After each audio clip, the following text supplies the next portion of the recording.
Labdien, cienījamie klāt! Bonjour, chers invités. On commence la conférence de presse jointe pour Madame la ministre des Affaires étrangères de Lettonie et Monsieur le ministre de l'Europe et des Affaires étrangères de France. C'est une conférence bilingue en letton et français. Bonjour. Le 105e anniversaire de la reconnaissance internationale de la Lettonie. Le rôle du président du Conseil des ministres et ministre des Affaires étrangères français de l'époque, Aristide Briand, a été déterminant dans cette reconnaissance. Immédiatement après la reconnaissance internationale, la Lettonie et la France ont établi des relations diplomatiques. La France n'a jamais reconnu l'occupation de la Lettonie et des pays baltes par l'Union soviétique.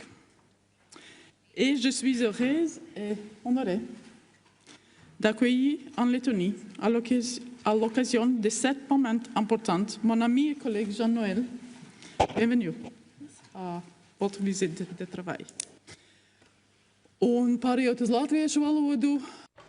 Maintenant, je passe au letton. Oui, j'ai le vrai honneur et une grande joie de faire la bienvenue à mon collègue et mon ami, M. Jean-Noël Barrot. On avait prévu une conférence de presse avec la participation de nos collègues de Lituanie et d'Estonie, mais étant donné la situation globale, on a eu des changements. Et aujourd'hui, on a parlé de la sécurité et je suis reconnaissante à la France de son rôle dans la perspective historique. Nous connaissons son importance lors de la reconnaissance internationale et le rôle de la France et le rôle des alliés étaient clés pour la reconnaissance de notre République. Donc, nous honorons nos relations diplomatiques et la coopération de nos pays aujourd'hui. Nos relations sont excellentes. Nous réalisons beaucoup d'échanges. Nous coopérons en sécurité, en économie. Mon café préféré, Calvé, vient d'établir une représentation en France et maintenant ils ont un café à Paris. J'espère que nous allons visiter cet endroit ensemble. Et bien sûr, nous apprécions la présence de la France ici dans le contexte de l'OTAN, la présence de l'OTAN sur le flanc oriental et nous réalisons beaucoup d'activités dans ce contexte-là, y compris la coopération dans le secteur technologique. La France est un manufacteur de capacités militaires, de capacités technologiques.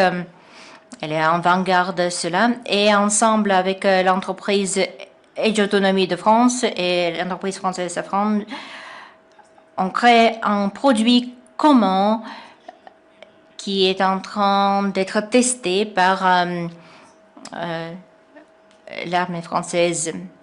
Nous espérons que les représentants de France vont être présents lors de sommets de drones et nous apprécions beaucoup toutes les activités de contrôle dans notre espace aérien.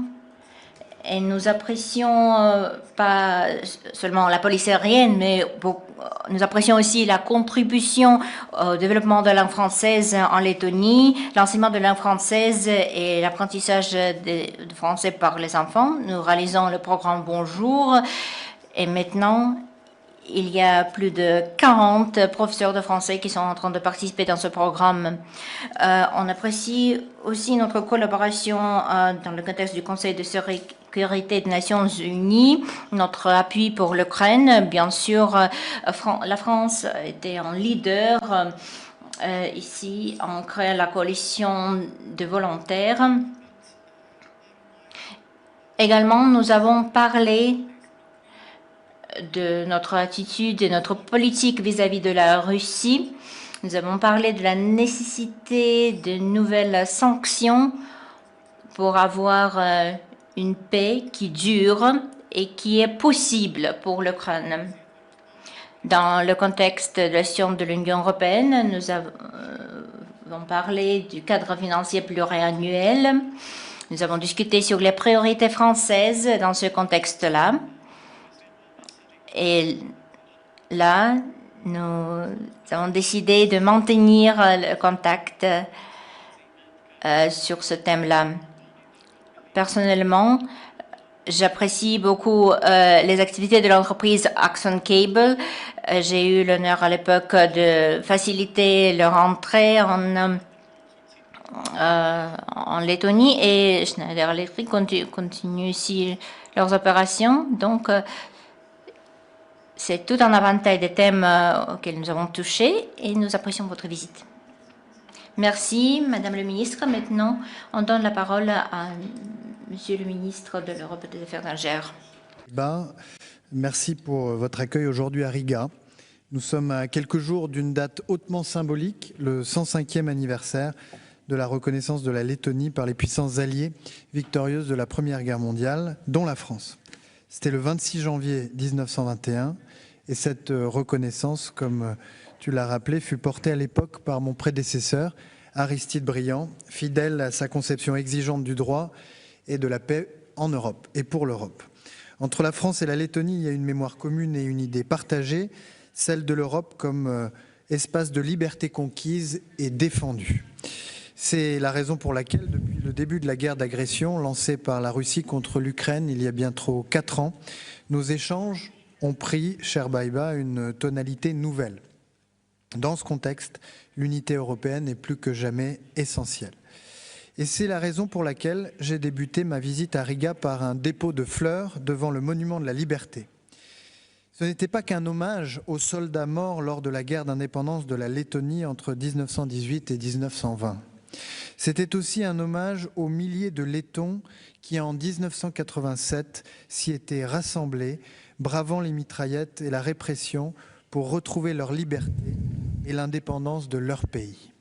Nous n'oublions pas cette quête d'indépendance, de souveraineté et de liberté. Ces combats, d'une certaine manière, ce sont les nôtres aujourd'hui. La semaine dernière, le 6 janvier, le président de la République a accueilli à Paris un sommet de la coalition des volontaires. Il a permis de cristalliser des avancées inédites et sans équivalent dans notre histoire récente. Pour la première fois depuis des décennies, des pays d'Europe, d'Amérique du Nord, d'Océanie et d'Asie ont défini ensemble une planification militaire crédible et robuste pour que la paix, une fois conclue, puisse être garantie, pour qu'elle puisse être durable. Les dirigeants des pays baltes et de la Lettonie ont démontré une fois encore leur engagement et leur dynamisme. Notre soutien à l'Ukraine ne faiblira pas. Nous continuerons à l'accompagner aussi longtemps que nécessaire et à maintenir et accentuer la pression sur la Russie de Vladimir Poutine. La déclaration de Paris sur des garanties de sécurité robustes pour une paix solide et durable en Ukraine illustre la convergence opérationnelle entre les membres de la coalition, l'Ukraine et les États-Unis. Elle met aussi en lumière, par contraste, une réalité. Vladimir Poutine ne veut pas la paix. Nous devons donc poursuivre et redoubler nos efforts pour mettre fin à ce conflit. Car il ne s'agit pas simplement de l'Ukraine, la menace russe concerne directement l'ensemble des États membres de l'Union européenne et de l'Alliance transatlantique. Elle se manifeste par une multiplication d'attaques hybrides, militaires et informationnelles, face à laquelle nous continuerons d'agir avec fermeté, de manière coordonnée et dans la durée. Le renforcement de l'Europe de la défense est à cet égard une urgence stratégique, à très court terme comme à long terme.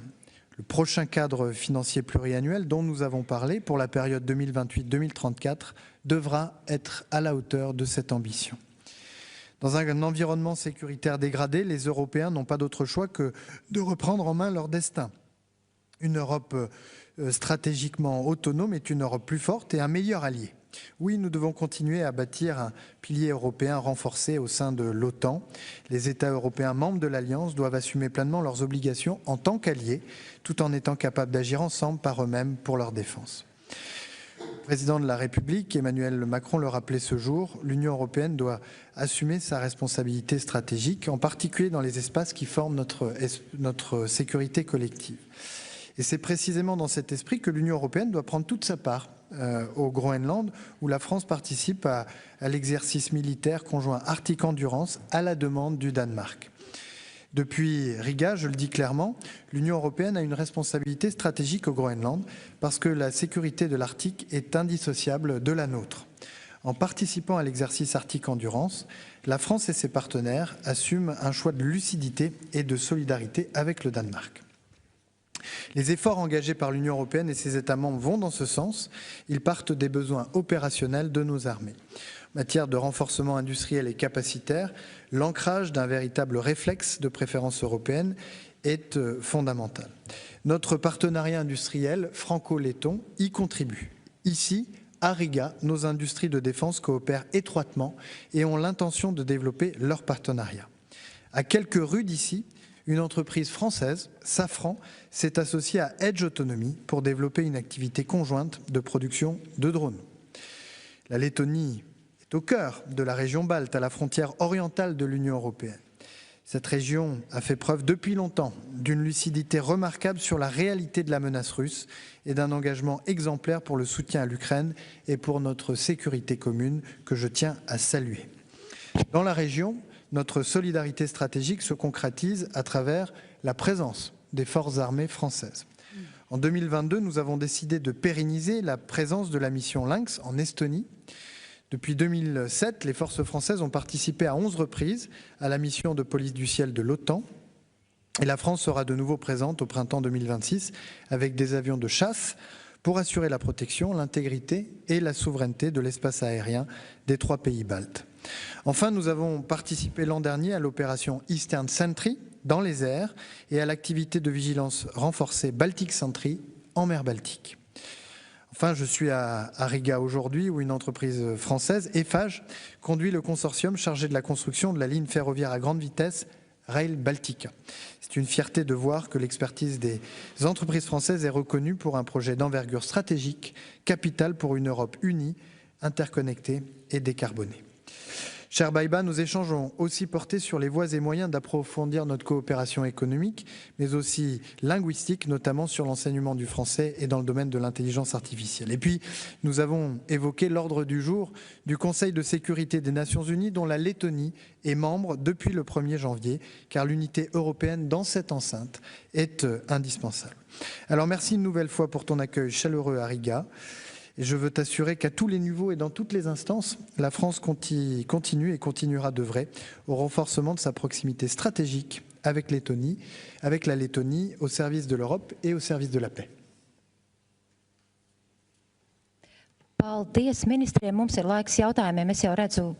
Merci, Madame et Monsieur le Ministre. Je vois Madame en jaquet rouge. Prendre ma question, Delphine Twitou de l'AFP. Je voudrais revenir sur le Groenland. La question s'adresse à vous deux. Pensez-vous qu'il y a effectivement une menace chinoise ou russe à l'égard du Groenland? Ce matin, le ministère de la Défense allemand a parlé de ces menaces dans l'Arctique. Et à ce titre, quel est le message envoyé par les Européens en participant à un exercice et à une mission de reconnaissance au Groenland?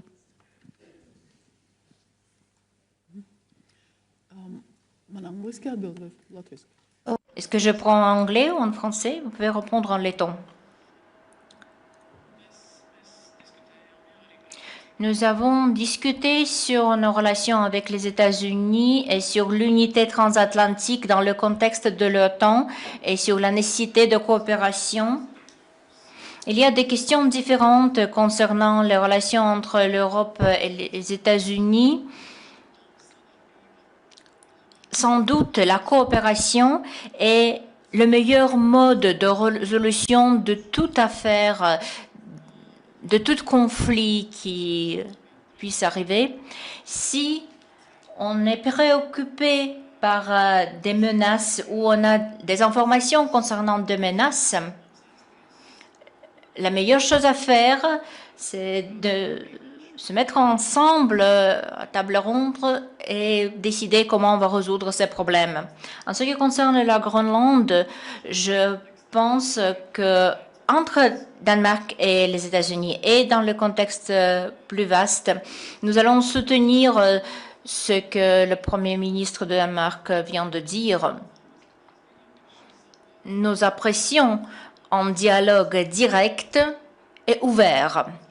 C'est un dialogue direct et ouvert qui est le meilleur mode pour résoudre le problème, travailler sur des aspects pratiques à un moment donné. Des partenaires peuvent avoir des questions à un moment donné, mais nous savons par exemple qu'à l'époque, pendant la guerre froide, il y avait la présence des États-Unis en Groenland. Nous reconnaissons que c'est une question importante pour la sécurité transatlantique en ce qui concerne les trajectoires des missiles. Donc il y a des éléments, mais la base et le format pour trouver la solution, c'est le dialogue. C'est le meilleur mode. Monsieur le ministre, votre réponse? Convaincu, je viens de le dire, que la sécurité de l'Arctique est indissociable de la nôtre, de la sécurité européenne.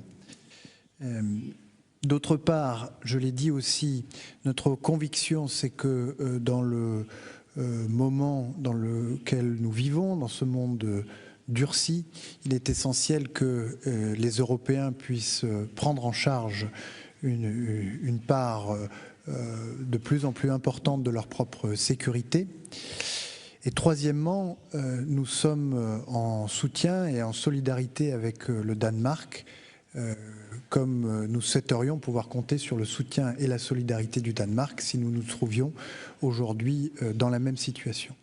Et c'est la raison pour laquelle le président de la République a décidé de répondre favorablement à l'invitation qui lui a été adressée par la première ministre danoise de participer à l'exercice Arctic Endurance en contribuant sous la forme de capacités militaires qui ont été déployées à cet exercice qui vise précisément à assurer la sécurité dans la zone.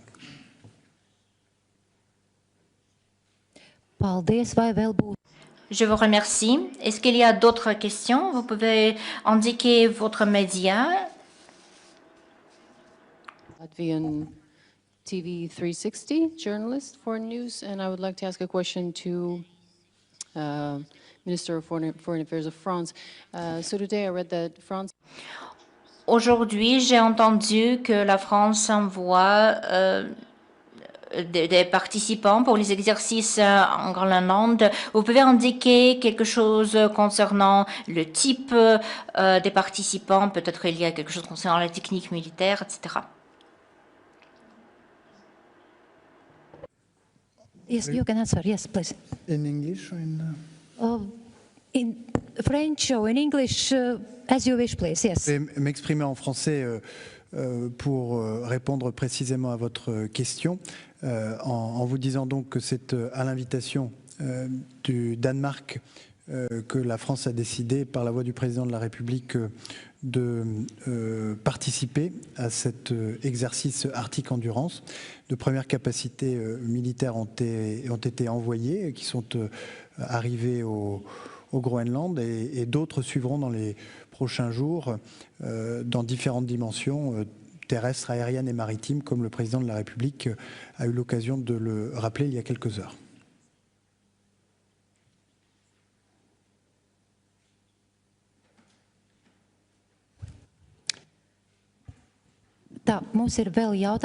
Nous avons encore des questions.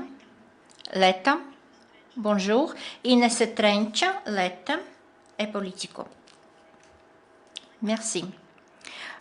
Politico nous informe que quelques participants de l'UE exercent des pressions sur les institutions pour créer un envoyé spécial pour dialoguer avec la Moscou concernant la paix, les négociations de la paix. Qu'est-ce que la France et la Lettonie pensent à ce sujet? C'est qu'aujourd'hui, le principal obstacle à la paix, c'est Vladimir Poutine, qui l'a démontré une nouvelle fois la semaine dernière avec un tir de missile qui a touché la région de Lviv à quelques dizaines de kilomètres des frontières de l'Union européenne, qui a poursuivi son pilonnage méthodique des infrastructures énergétiques, ce qui a conduit le président Zelensky à déclarer un état d'urgence énergétique. État d'urgence auquel, avec la Lettonie et nos partenaires européens, nous voulons apporter des réponses. Il fait aujourd'hui à Kiev et dans les villes ukrainiennes entre moins 10 et moins 20 degrés.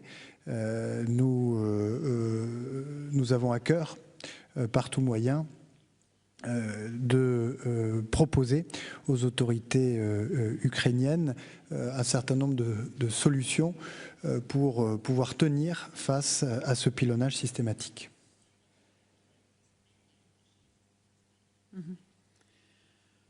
Et de ma part, je voudrais ajouter que maintenant, nous ne voyons pas aucune indication que la Russie puisse être prête à changer sa position actuelle. Elle parle qu'elle est prête à arriver au bout de ses objectifs stratégiques, ça veut dire annihilation de l'Ukraine, attaque de l'Europe, etc. Nous voyons que ces objectifs n'ont pas changé pour la Russie. Alors maintenant, c'est très difficile à dire de quoi puisse parler un tel envoyé. Alors maintenant, nous ne discutons pas sur ce sujet, ni entre nous en région baltique, ni en OTAN, mais en tout cas, il est clair que la Russie n'est pas prête à la paix. C'est toujours comme ça. Et jusqu'au moment où la Russie va changer ses actions, pas ses proclamations, mais ses actions vraiment, jusqu'au moment où elle soit prête à réaliser la paix en Ukraine, on va pas voir des choses à parler avec eux. À un moment donné, quand ce sera nécessaire, l'Europe et les États-Unis vont être prêts pour des conversations. Nous allons être prêts. Mais maintenant, c'est la guerre. C'est une vraie guerre en Europe, une guerre très agressive. Donc, jusqu'au moment où quelques indicateurs vont changer, il va être difficile de parler des négociations.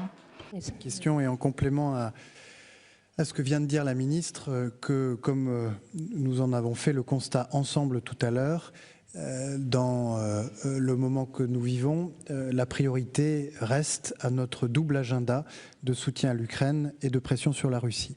Soutien à l'Ukraine qui s'est manifesté lors du Conseil européen de la fin du mois de décembre, le 18 et 19 décembre, quand pour la deuxième fois dans son histoire, l'Union européenne a acté un emprunt commun permettant d'apporter à l'Ukraine les ressources financières, la mettant à l'abri des difficultés pendant 2 ans et la plaçant en position de force lorsque d'éventuelles négociations pourront commencer. Et pression sur la Russie avec de nouvelles sanctions que nous préparons, un 20e paquet dont nous souhaitons qu'il puisse être adopté le plus rapidement possible. Oui, et la France a aussi fait quelques propositions. Nous soutenons ces propositions. Ces propositions concernent la flotte fantôme de la Russie et on a aussi quelques commentaires de notre part. Donc, j'espère qu'on va tomber d'accord sur cela et on va réaliser des sanctions.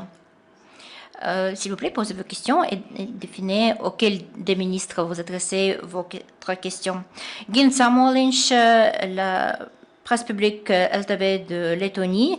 Ma question est adressée aux 2 ministres. L'Europe dépend de la présence militaire des États-Unis fortement. Et Donald Trump a parlé dans le contexte de la situation en Groenland qu'à son avis, si la Russie ou si la Chine veut la Groenland, la Danemark ne peut rien faire, mais les États-Unis peuvent faire quelque chose. Est-ce que, à votre avis, l'unité en Europe est plus nécessaire que jamais et la coordination est plus nécessaire que jamais? Et est-ce qu'il y a des initiatives concrètes qui sont nécessaires? Peut-être que nous avons besoin de nouvelles initiatives pour la coopération militaire, peut-être, entre nous, pour créer une situation plus équilibrée et pour avoir plus de muscles en parlant avec la Russie et les États-Unis. Madame la ministre répond, oui, sans doute, et la Commission vient de proposer quelques suggestions concernant des projets de sécurité en commun qui concerne le flanc oriental et cela concerne tout type de sécurité, cela concerne des systèmes de drones, cela concerne des systèmes de défense anti-aérien, etc. Donc, on a tout un éventail de mesures qu'on puisse réaliser. Il y a des changements à faire dans les règlements. Il y a un besoin pour investir de l'argent parce que nous savons que la France et la Lettonie sont des pays qui investissent beaucoup dans leur sécurité. Nous savons que la France investit beaucoup dans les mesures de dissuasion nucléaire, mais il ne s'agit pas seulement de la France et de la Lettonie, il s'agit de toute l'Union européenne qui devra le faire plus, qui devrait le faire davantage, parce que nous comprenons que les capacités de l'Europe augmentées dépendent de pas tout à fait pratiques que tout le monde va faire dans leur défense pratique. Et ça ne veut pas dire qu'il s'agit des actions de l'Europe contre les États-Unis. Non, pas du tout. Mais si l'Europe elle-même va devenir plus forte, cela va nous renforcer. Nous devons le faire. Référence au Groenland, qui est un territoire européen et qui est placé sous la protection de l'OTAN. L'OTAN, les alliés de l'OTAN, les pays européens sont tout à fait capables de défendre leur territoire contre toute menace d'où qu'elle vienne. C'est l'esprit dans lequel, je crois, notre collègue danois, notre collègue groenlandaise se sont exprimés hier à Washington. Et il est important qu'entre alliés, un dialogue puisse s'engager. Je crois que c'est ce qui a été décidé à l'issue de la réunion d'hier sur la nature exacte de ces menaces qui méritent d'être déterminées. Quant à la capacité des alliés au sein de l'Alliance et des Européens à y répondre, elle ne fait absolument aucun doute. Je vous remercie. On a encore une question. Radio France Internationale. Une question sur le prochain train de sanctions contre la Russie. Vous en avez parlé. Sur quoi devraient porter ces sanctions? Et pour Madame la ministre lettonne, que voulez-vous achever? Vous êtes cette année au Conseil de sécurité. Quels sont vos objectifs? Que voulez-vous achever? Merci.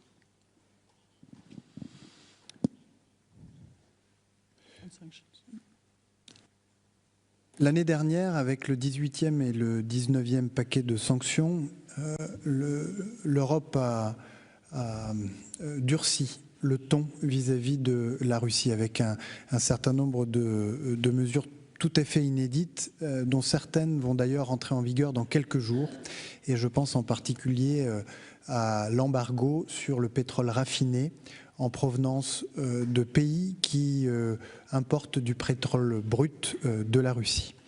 Quelque chose ou de décisions que l'Union européenne n'avait jamais pris par le passé. Et donc la conception de ce 20e paquet de sanctions sera, je le souhaite, aussi ambitieuse, en ciblant à la fois les revenus énergétiques de la Russie, en ciblant les institutions financières qui lui permettent de contourner les sanctions, ainsi qu'un certain nombre d'industries.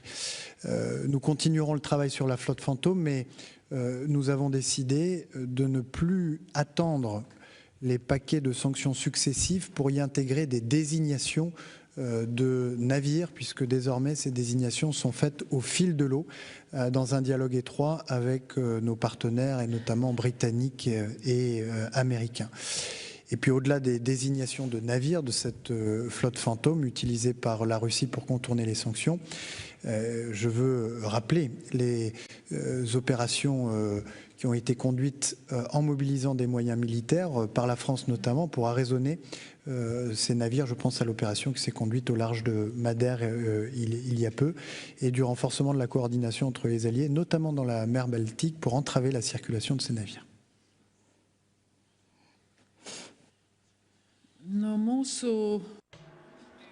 En ce qui concerne nos propositions pour les futurs paquets de sanctions, il faut élargir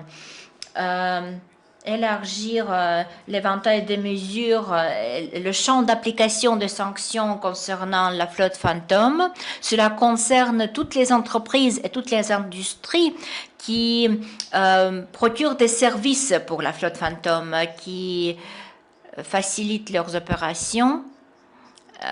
Et cela pourrait diminuer les menaces de la Russie, cela va diminuer leur capacité de mener la guerre et cela va diminuer leurs revenus. Donc cela va impacter la situation. Et deuxièmement, on a le bloc financier. Là, les mesures touchent aux entreprises financières qui n'ont pas été soumises aux sanctions, mais qui offrent leurs services au secteur lié aux activités militaires. Il s'agit de l'infrastructure financière traditionnelle et de l'infrastructure crypto. Donc, parce que les modalités crypto sont aussi utilisées pour éviter les sanctions. On va aussi inclure des personnalités, pas justement les citoyens de la Russie, mais aussi des citoyens des pays tiers qui sont impliqués. Donc il y a toute une multitude de propositions suggérées par des pays différents et on va évaluer toutes ces propositions pour gérer le paquet des sanctions. Merci au ministre pour ces réponses exhaustives. Nous avons dépassé notre temps, donc c'est tout pour la conférence de presse. Merci beaucoup à mon collègue Jean-Noël pour sa visite. Cette visite a été très pratique, mais aussi très symbolique lors de notre anniversaire très important. Et bien sûr, c'est juste le 15 janvier, mais on a fait temps. Donc, j'espère que nous allons vous passer beaucoup d'actualités. Mais il y a beaucoup de choses qui se passent concernant Iran, Sahel, etc. On va travailler tous ensemble pour la paix et la sécurité.